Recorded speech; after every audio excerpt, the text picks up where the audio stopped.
Habermas is a German philosopher and sociologist, very influential, especially in his reworking of the conception of modernity and his defense of modernity and his justification of modernity. And to understand his conception of modernity, there are a few important concepts we need to understand. One of them is decentration, and we are going to look at that today, the conception of decentration.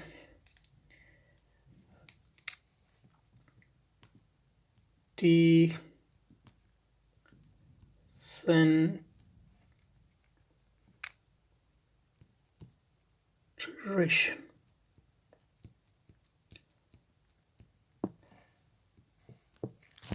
And he took this conception from Swiss psychologist Jean Piaget.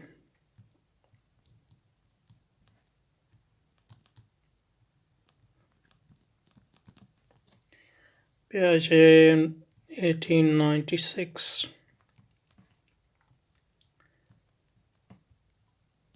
1980.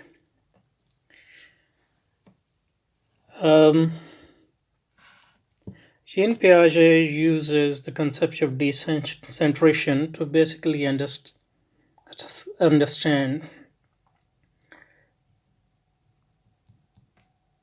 child development.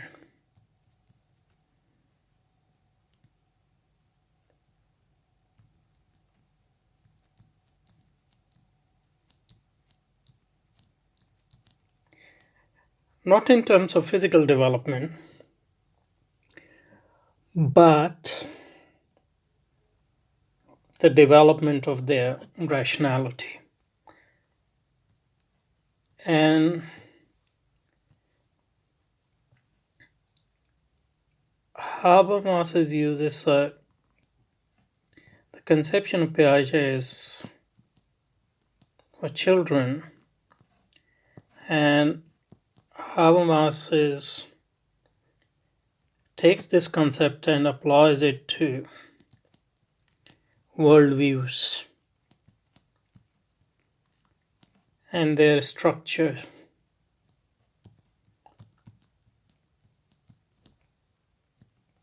To basically determine the rationality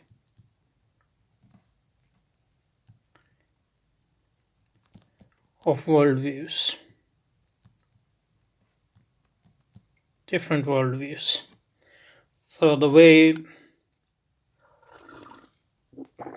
Piaget uses the concept of decentration to understand how the learning process in children and how this learning process leads to development in their rationality. Habermas uses the development of the learning process, internal learning process of worldviews and how they develop in terms of rationality. Okay, so first let's understand the original concept, which is Piaget's.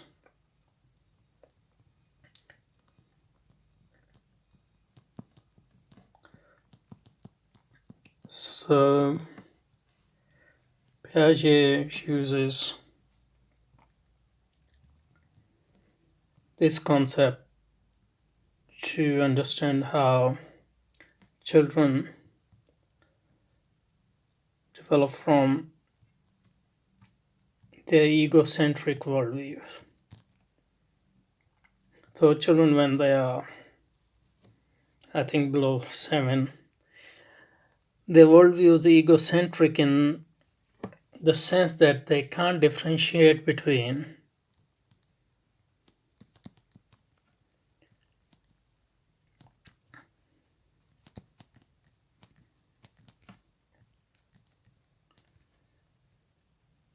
a child can't differentiate between herself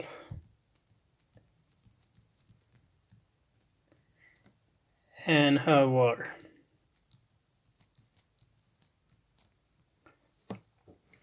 So basically,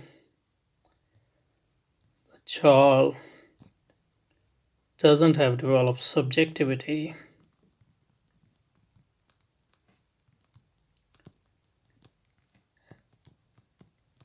because, to start with, they can't make the basic difference between subject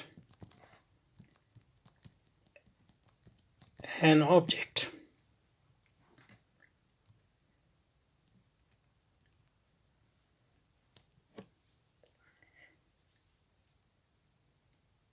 And to differentiate, and then not only they can't differentiate between subject and object, that means that they can't develop different attitudes towards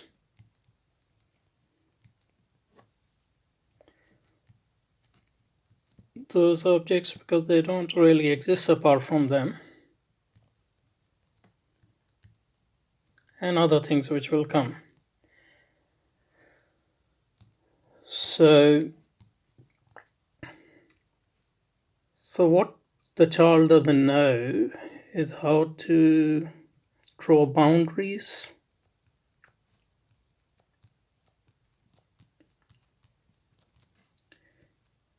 demarcation,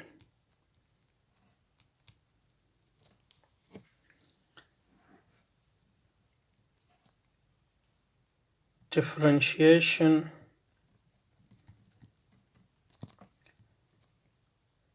detachment.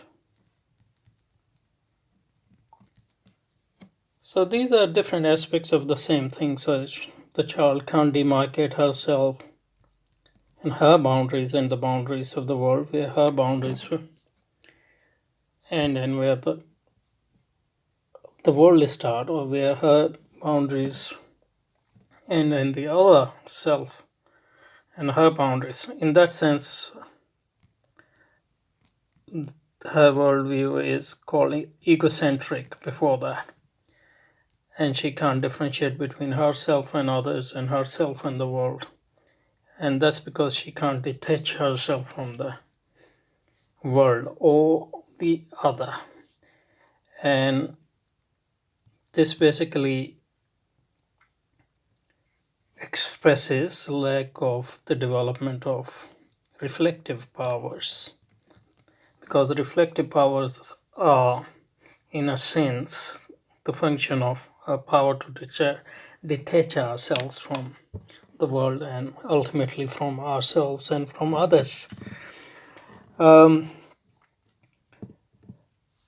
So once the decentration occurs, the child is able to differentiate between herself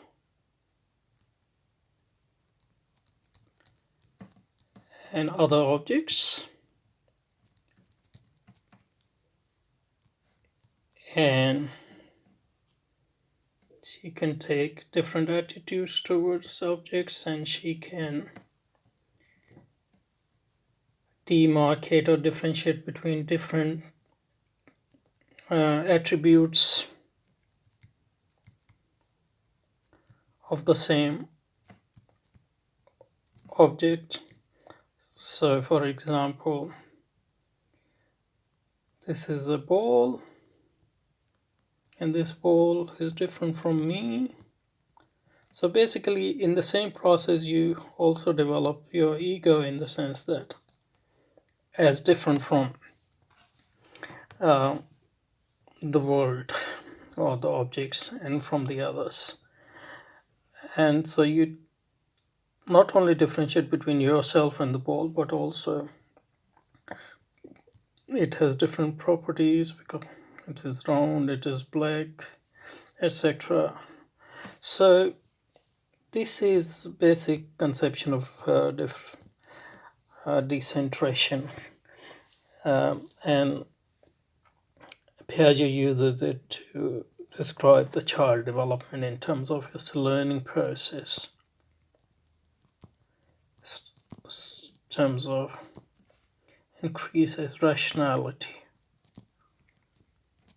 and power of reflection. And that basically, as I said, consists in ability to detachment of child, differentiation at different aspects. So first you have subject object, and then you have subject from other subject, and then from within subject. So that becomes self-reflections. So these are different types of differentiations.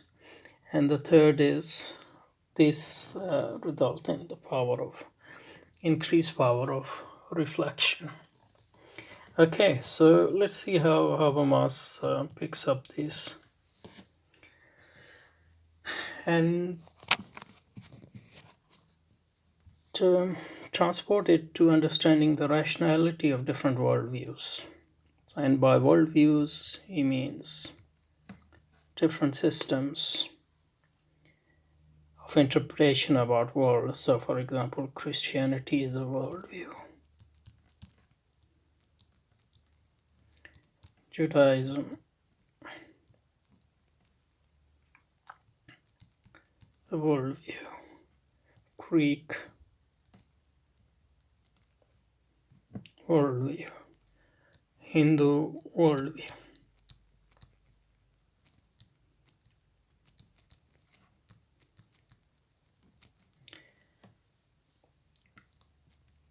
And what he tries to understand is how different worldviews are more rational than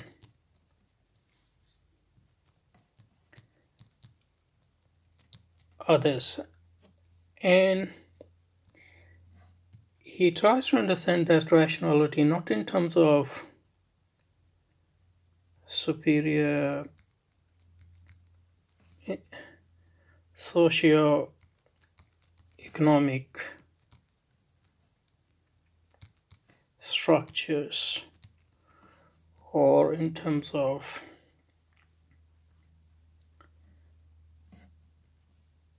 genetic purity of those people who espouse that worldview, or genetic superiority of that worldview, but by understanding the superior structures of different worldviews. And this superiority of structure you understand through the conception of decentration, which we just looked at. Okay, so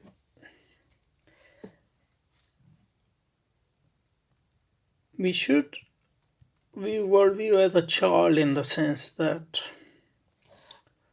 we have primitive worldviews,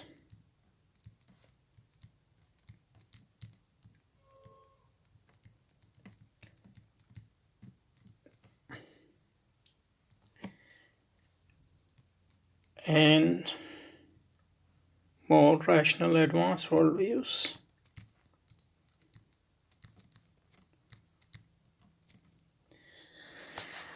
And primitive worldviews are more like pre-decentration, so egocentric child, and advanced worldviews are more like decentered worldviews. So in primitive worldview,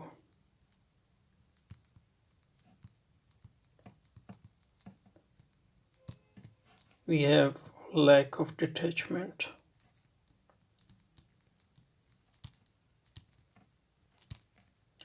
Two, we have lack of differentiation. And which results in the lack of reflective power within those worldviews. So how does this happen? In the case of children, the child is unable to demarcate herself from her world.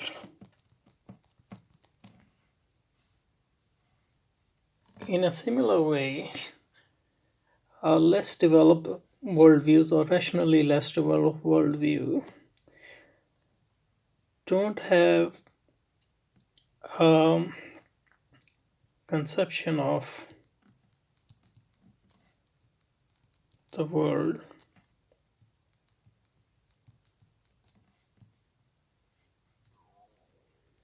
which is purely objective.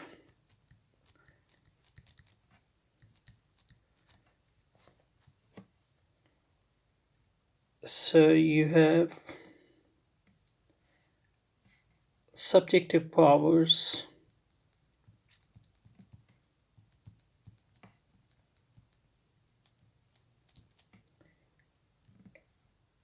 and objective powers are not clearly differentiated.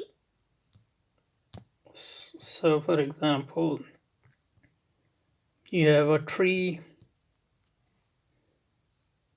but this tree might have animistic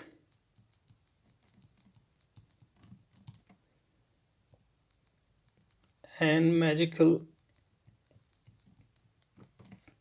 characterization.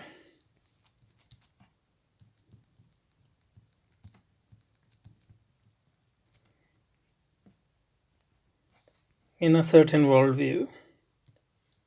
So, this worldview can't treat this tree as a pure object. So, what's happening is, according to Habermas, the subjects within this worldview are sort of projecting their subject powers on objects, and which reflects that they haven't demarcated themselves from the objects. And that results in various results. So, for example, if I can't demarcate subject and object clearly, I can't, for example, have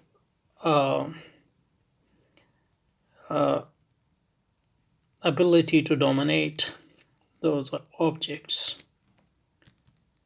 and exploit them for my own use, for example, because I'm not sure which part of that object is me and which part of that object is the other. And the same applies to the relationship between the selves. So that results in, on the one hand, less than clear demarcation between subject and object and other subject and subject, but also lack of development in subjectivity itself, because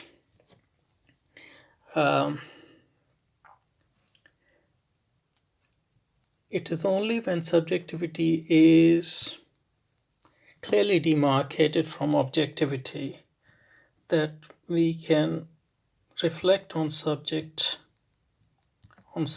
subject. So I can reflect on myself. That is, I become object of my own more reflective subjectivity, and that results in self-reflection and our ability to take different and contrasting attitudes toward the same object or other subjects, for example. So this shows for Habermas that worldview structurally is underdeveloped rationally. And on the cultural level, for example, Habermas says that a primitive worldview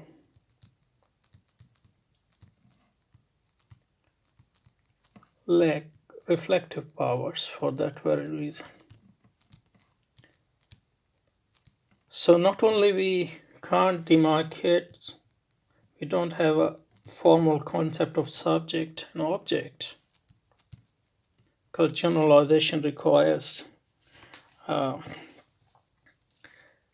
detachment and clear demarcation between subject and object.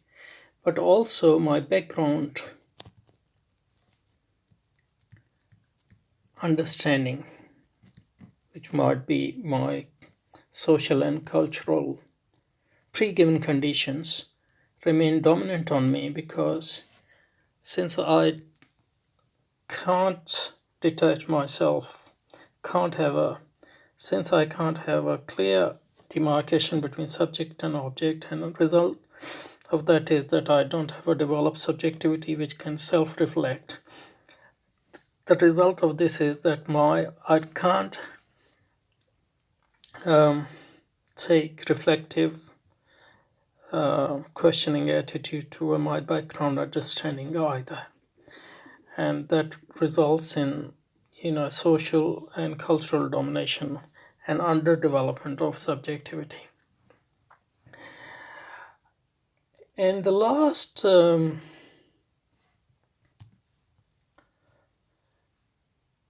thing is, not only subject objects are not demarcated in, but also then there's further differentiation between different types of object is also excluded, because we haven't demarcated a clear boundaries between subject and object, and we haven't developed formal concept of subject and object. So for Habermas, modern worldviews are more developed rationally, and this development,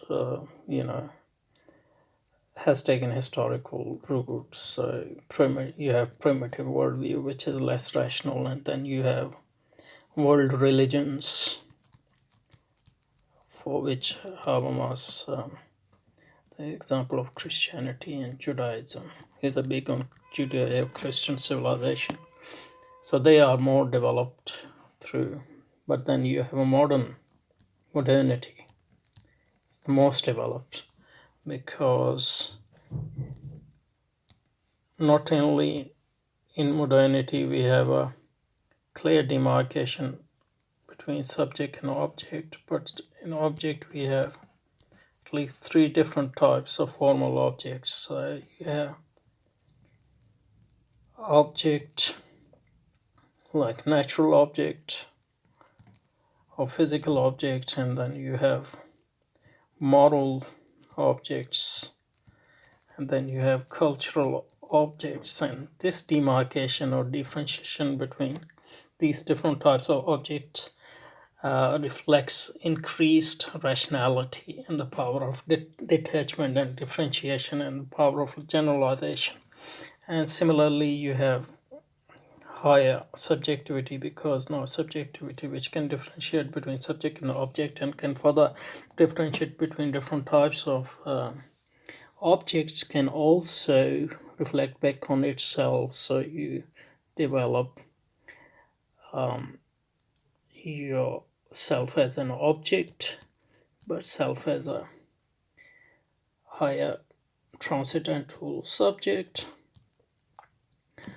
and you can reflect on yourself.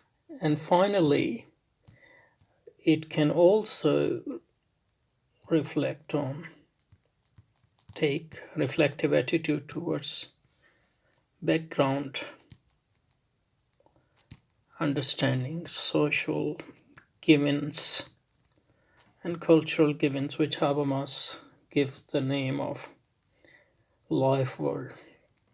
As we said in primitive worldview, life world is considered something which has full dominance over subjects, because they are unable to detach themselves from that life world and take a reflective attitude towards them. But in modernity, subjects are able to take a reflective attitude towards their background understanding and are able to reinterpret them and question them and revise them, so that results in increased power of subjectivity, individualism, and decreasing power of background consensus, social and cultural givens, and that become a task for this subject to accomplish rather than something uh, given. So this is Habermas' conception of decentration, and through this he tries to argue that um, modern worldview is rational, more rational than other worldview, because it is the result of a learning process which humanity has gone through, and through which humanity has basically developed increased power of detachment, differentiation, and reflection. So this is the description. In the next video we'll try to see if there are any objections to this view we can bring in. Thank you.